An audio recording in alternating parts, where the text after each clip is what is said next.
So we got some ideas to here. Okay, then we're here, boom. Okay, we've talked about this already. Here's that angle.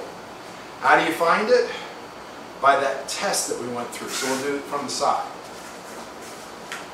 Okay, so we're right here. Go ahead and get in your stance. So here, okay. All right, so if it's too high, easy to move him around. Okay, keep your stance. Okay, a little too low, easy to break his posture. Okay, about in the right area, big difference. Okay, same thing's going to happen here when we turn here. Okay, so let's talk about this one. So the single position. So face me, get in your single position. So I'll tell you what, to help you get there, you're here, step across, and do this. Okay, so nope, just here right now, just the single. Okay, so he's in a good single position. Now, even though his feet are very close together, I want you to notice something. Resist. Notice his body is responding as a unit. If we make it a little less respond as a unit, he falls apart. Okay. If he's a little too far out, okay, respond as a unit.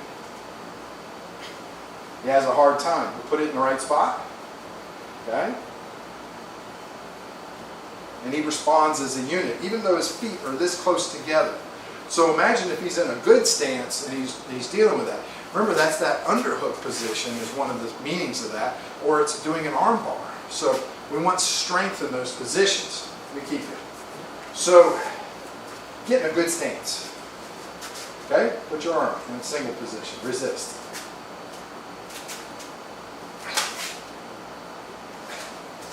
Okay. Now, put it right here. Resist. All right. Put it out a little too far. Resist. I can move them all around. Okay? And all that means is you're never going to be fighting like this. But in a moment in time, you need your body to respond as a unit. Here's what I mean. I get that opportunity. I have an arm here, and I want to break it. So that means I'm going to go boom. In that moment, I need this arm to be a unit with the rest of my body. So my body breaks his arm or hurts it, whichever, right? Hyperextends it. Okay? So I want my whole body to respond. Okay? So see that angle? As I stand up, so I'm like this. There it is if I stand up straight. I'm bent over for the arm bar. Notice the angles are staying the same. Okay, so I have the same angle all the way through. Key points.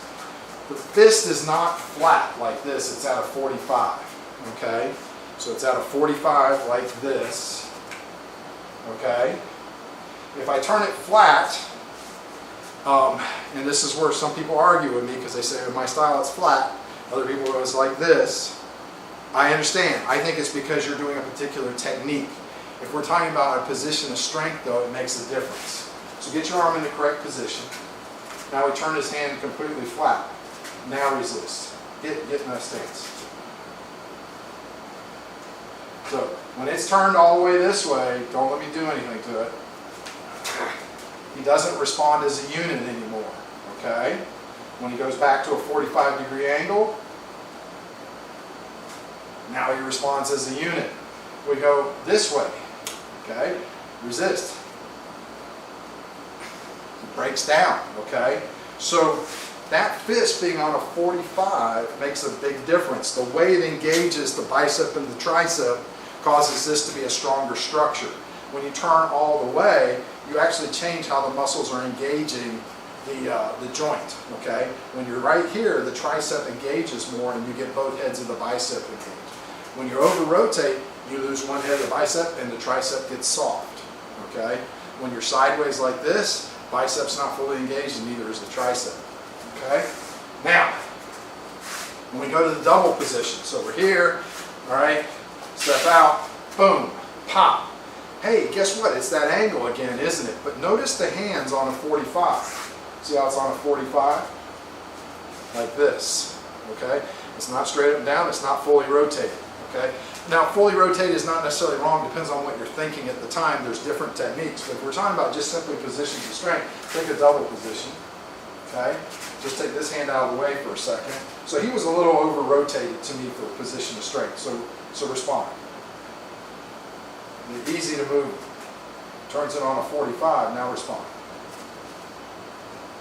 That, yes? Like this, respond. Easy to break his posture again. Okay, so posture is very, very important. Your position is very, very important to have this balance and strength that you need. Okay, so we're here, all right, boom, same thing here, pop, boom, okay. Angle is going to be a little bit open here because we're striking something, okay. When we come back the other way, it's back into a tight position because that's where we're doing a trap. Here and out, okay. So, you know, really as far as those go, those are completed motions and aren't necessarily positions of strength. The ones I'm showing you are the ones you should really concentrate on. Your Naihanchi stance, okay? Your ability to transfer and shift weight and drop weight. Your understanding that your strike is happening at the 45 and not at the full 180, okay? So, or at the full 90, excuse me, all right? Where we've got this position of strength with that 45 here and the position of the arm and the distance from the body. From this one, 45-degree angle here. And again, it'd be nice if I could tell you, here's the exact angle. You have to test it like I was doing with Junior to know where it is for you, okay? And as I said, if I'm in this position in the kata, now this represents an arm bar. So here I am, this would be more of an upright arm bar, but this remains the same. All I do is push my butt back and squat. This relationship remains the same, okay? Those are key things that you can get out of the kata when you're working. It's not just, I should say, we don't want to make it just a library of techniques. When we do the kata, we want to have additional purposes, so we need more depth to it. And this is one way to gain depth in your kata.